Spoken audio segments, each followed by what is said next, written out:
Hello friends, कैसे हैं आप लोग। आई होप आप सभी अच्छे होंगे और लॉकडाउन में अपने इस वैल्यूएबल टाइम का बहुत अच्छी तरह से यूटिलाइजेशन कर रहे होंगे। फ्रेंड्स, मुझे एक सजेशन मिला था जिसमें मुझसे कहा गया कि मैं क्लास 10th के भी कुछ चैप्टर्स स्टार्ट करूं। तो आज मैं अपनी इस वीडियो में क्लास 10th का एक चैप्टर स्टार्ट करने वाली हूं, pair of linear equations in two variables. Class 9th के वीडियोस में भी एक ऐसा चैप्टर है लीनियर इक्वेशन का, तो मैं आप सभी से सजेस्ट करूंगी आप सभी को कि इस वीडियो को देखने से पहले आप क्लास 9th का जो प्लेलिस्ट है मेरा, उसमें लीनियर इक्वेशंस इन टू वेरिएबल्स इस चैप्टर को ज़रूर फॉलो करें। उसके बाद फिर आप मेरे इस वीडियो को देखें। इससे क्या होगा कि लीनियर इक्वेशंस के जो भी बेसिक कॉन्सेप्ट्स होंगे आपको वहाँ से क्लियर हो जाएंगे। तो चलिए शुरू करते हैं अपना ये chapter, pair of linear equations in two variables. Class 10th के जितने भी चैप्टर्स होंगे उसका मैं एक अलग प्लेलिस्ट बनाऊंगी, आप उससे जाकर देख सकते हैं। तो चलिए आइए शुरू करते हैं। फ्रेंड्स, हमारे पास एक एग्जाम्पल है। Akhila went to a fair in her village. She wanted to enjoy rides on the giant wheel and play hoopla. The number of times she played hoopla is half the number of rides she had on the giant wheel. If each ride costs ₹3 and a game of hoopla costs ₹4, how would you find out number of rides she had and how many times she played hoopla, provided she spent ₹20? यानी हमसे कहा जा रहा है कि अखिला एक fair में जाती है जहां उसे जाइंट व्हील की उसने राइड्स ली है और उसने हुपला गेम खेला है। तो यहाँ हमारे पास दो कंडीशन दिए हुए हैं। फर्स्ट ये है, the number of times she played hoopla is half the number of rides she had on the giant wheel. यानी जितनी बार उसने हुपला खेला है, जितनी बार उसने हुपला गेम खेला है, वो टाइम्स कितना है, जितनी बार उसने जाइंट व्हील में राइड्स लिए हैं उसका हाफ अगर कर दें तो उतनी बार उसने हुपला गेम खेला है।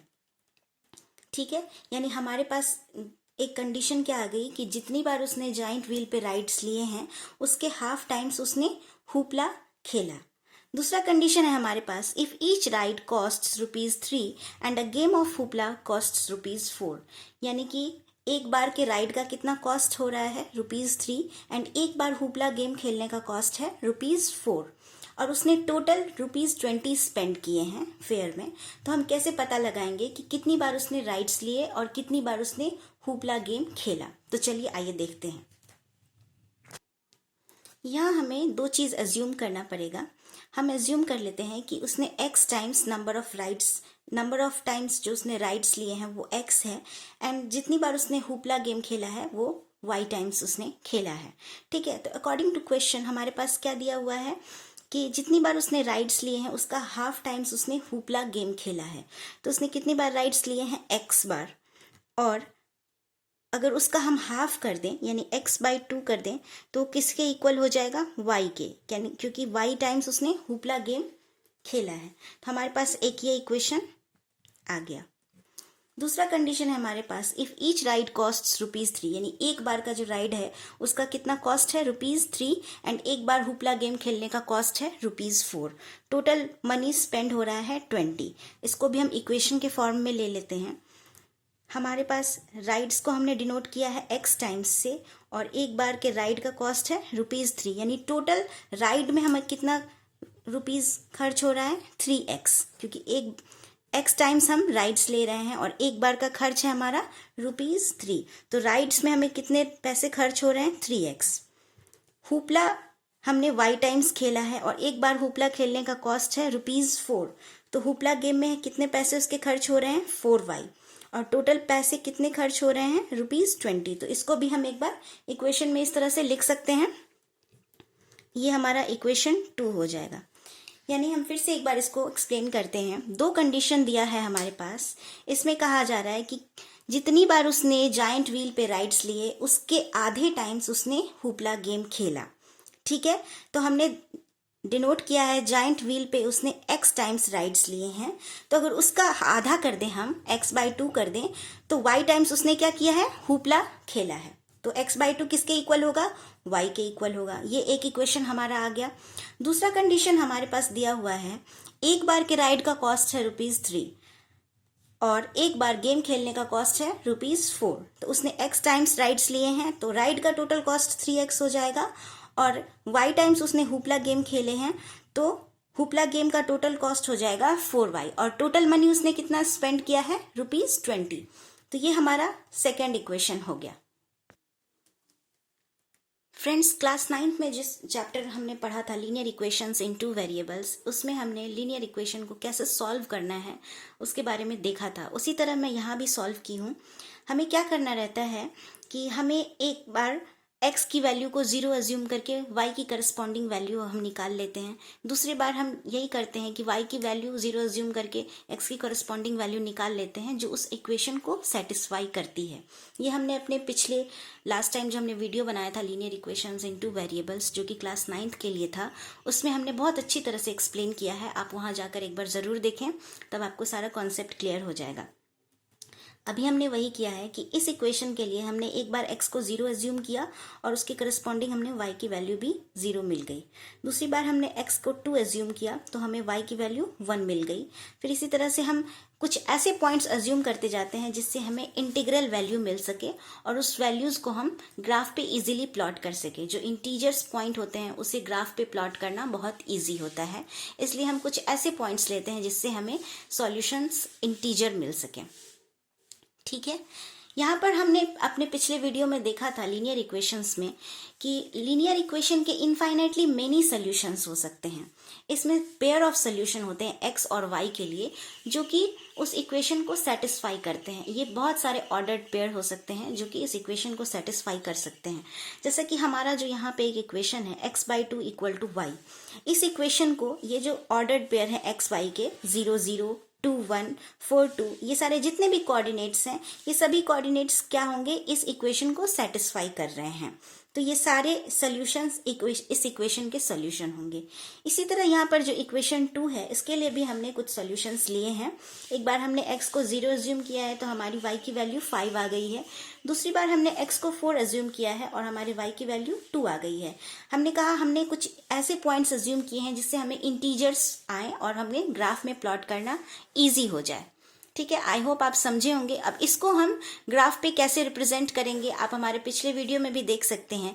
लीनियर इक्वेशन का जो सॉल्यूशन होता है, जो ग्राफिकल रिप्रेजेंटेशन होता है, वो एक स्ट्रेट लाइन होता है। तो चलिए इसको ग्राफ पे हम प्लॉट करके देखते हैं। चलिए फ्रेंड्स, हम प्लॉट करते हैं अपने लीनियर इक्वेशन को ग्राफ पे, उसका ग्राफिकल रिप्रेजेंटेशन देखते हैं। तो हमारे पास ये कुछ ऑर्डर्ड पेयर हैं इक्वेशन 1 के लिए, 0 0 2 1। तो इसको हम कैसे प्लॉट करेंगे? सबसे पहले x कोऑर्डिनेट क्या है हमारा, 0। तो ये जो 0 0 है ये हमारा x एक्सिस है, ये हमारा y एक्सिस है। तो x कोऑर्डिनेट है 0 और y कोऑर्डिनेट भी 0 है, यानी ये पॉइंट क्या है, ओरिजिन को डिनोट कर रहा है। ये पॉइंट है हमारा 0 0, ये ओरिजिन को डिनोट कर रहा है। सेकेंड पॉइंट है हमारा x कोऑर्डिनेट है 2 एंड y कोऑर्डिनेट है 1। तो x पर हम 2 यूनिट इधर आएंगे और y कोऑर्डिनेट 1 है तो y के ऊपर 1 यूनिट ऐसे ऊपर जाएंगे। तो हमारे ये सेकेंड पॉइंट क्या मिल गया हमारे पास, 2 1 ऑर्डर्ड पेयर। ठीक है, तो इक्वेशन 1 को प्लॉट करने के लिए हम क्या करेंगे, ये दोनों लाइंस को ज्वाइन करेंगे, इन दोनों पॉइंट्स को ज्वाइन करेंगे और इन पॉइंट्स को ज्वाइन करता हुआ जो ये स्ट्रेट लाइन जाएगा, ये हमारा इक्वेशन 1 को रिप्रेजेंट कर रहा है। तो ये कौन सा इक्वेशन था हमारा, x/2 = y। इसी को हमने सिंप्लीफाइड फॉर्म में लिखा है यहाँ, x - 2y = 0। तो ये लाइन हमारा किस इक्वेशन को डिनोट कर रहा है, x - 2y = 0। इसी तरह हम दूसरे इक्वेशन के लिए भी लाइन प्लॉट करेंगे। हमारे पास यहाँ ऑर्डर्ड पेयर दिए हुए हैं, x = 0 एंड y = 5, यानी x पर 0 यूनिट और y पर 5 यूनिट। तो इसको x पर 0 यूनिट ये हो गया, y पर 5 यूनिट्स, हम 5 यूनिट्स ऊपर जाएंगे। यहाँ ये पॉइंट हो गया हमारा 0 5। दूसरा पॉइंट है हमारे पास x पर 4 यूनिट्स एंड y पर 2 यूनिट्स, यानी x एक्सिस पे 4 यूनिट्स एंड इसके करस्पॉन्डिंग y एक्सिस पर 2 यूनिट्स, यानी यहाँ पे कहीं ये पॉइंट होगा हमारे पास। ये पॉइंट है हमारा 4 2। तो सेकेंड इक्वेशन को डिनोट करने के लिए हम क्या करेंगे, इन दोनों पॉइंट्स को ज्वाइन करते हुए एक स्ट्रेट लाइन खींचेंगे। तो इन दोनों पॉइंट्स को ज्वाइन करते हुए ये जो स्ट्रेट लाइन होगा, ये जो स्ट्रेट लाइन हमारा जाएगा, ये स्ट्रेट लाइन किस इक्वेशन को डिनोट कर रहा है, 3x + 4y = 2। 3x + 4y = 2। अब हम यहाँ देखेंगे कि इन दोनों लाइंस ये जो हैं ये कहीं आपस में इंटरसेक्ट हो रहे हैं या नहीं। तो यहाँ आप देख सकते हैं कि यहाँ पर ये दोनों लाइन इंटरसेक्ट हो रहे हैं इस पॉइंट पे। इस पॉइंट पे ये दोनों लाइंस इंटरसेक्ट हो रहे हैं। तो इस पॉइंट की हम करस्पॉन्डिंग जो कोऑर्डिनेट वैल्यू है उसको अगर हम निकालेंगे, इस पॉइंट को अगर हम Q एज्यूम करें तो ये पॉइंट हमें 4 2 यानी इसको अगर हम यहाँ परपेंडिकुलर डालें x एक्सिस पे तो ये 4 पे टच करेगा, और अगर हम यहाँ y एक्सिस पे परपेंडिकुलर डालें तो ये 2 यूनिट्स पे यहाँ पर जाकर टच करेगा। तो यहाँ हम देख रहे हैं कि ये जो कोऑर्डिनेट पॉइंट है 4 2 ये एक कॉमन पॉइंट है जो कि दोनों स्ट्रेट लाइंस पे है। यानी ये जो सोल्यूशन है 4 2 ये जो ऑर्डर पेयर है ये क्या है, ये इन दोनों इक्वेशंस को सेटिस्फाई कर रहा है। तो हम कहेंगे कि यही हमारा आंसर है, यही हमारा सोल्यूशन है। यानी हमारे पास जो ये ऑर्डर पेयर आया है 4 2, इसका मतलब है कि x की वैल्यू 4 है। यानी इस पॉइंट का जो x कोऑर्डिनेट है वो क्या है 4 है, एंड y कोऑर्डिनेट क्या है 2 है।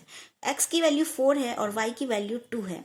यही दोनों जो ये ऑर्डर्ड पेयर हैं ये इन दोनों इक्वेशन को सेटिस्फाई कर रहे हैं। यानी हमने x को क्या एज्यूम किया था, यहाँ पर हमने x को एज्यूम किया था नंबर ऑफ राइड्स क्या थे, x थे, and number of times hoopla जो उसने खेला था वो y था। तो हमारे पास नंबर ऑफ राइड्स क्या आ गए 4, यानी 4 टाइम्स उसने जायंट व्हील पे राइड्स लिए होंगे और 2 टाइम्स उसने हुपला गेम खेला होगा। तो उसके सारे के सारे जो 20 रुपीज़ थे वो स्पेंड हो जाते हैं। तो इस तरह से लीनियर इक्वेशंस का हम सॉल्यूशन फाइंड आउट करते हैं। आई होप आज हमने जितना अपने वीडियो में किया है वो आप सभी को समझ में आया हो, और इसके आगे हम अपने नेक्स्ट वीडियो में आएंगे लेकर। अभी इसमें बहुत कुछ सीखना बाकी है, इसमें बहुत सारे कंडीशंस हैं, उनको जानेंगे नेक्स्ट वीडियो में। तब तक के लिए आप हमसे जुड़े रहिए। आपको अगर कोई डाउट है, कोई क्वेरी है तो आप मुझे कॉमेंट बॉक्स में लिख कर ज़रूर भेजें, या फिर कोई क्वेश्चन जो चाहते हैं आप कि मैं सॉल्व करूँ उसे भी कॉमेंट बॉक्स में लिख कर भेजिए। मुझसे इंटरेक्ट करिए, मैं उसे ज़रूर सॉल्व करूँगी। और मेरे वीडियो को लाइक करिए, मेरे चैनल को सब्सक्राइब करिए, अपने फ्रेंड्स के साथ शेयर करिए लिंक। तब तक के लिए जुड़े रहिए हमसे और मैथ्स सॉल्व करते रहिए। Have fun with maths. Bye bye.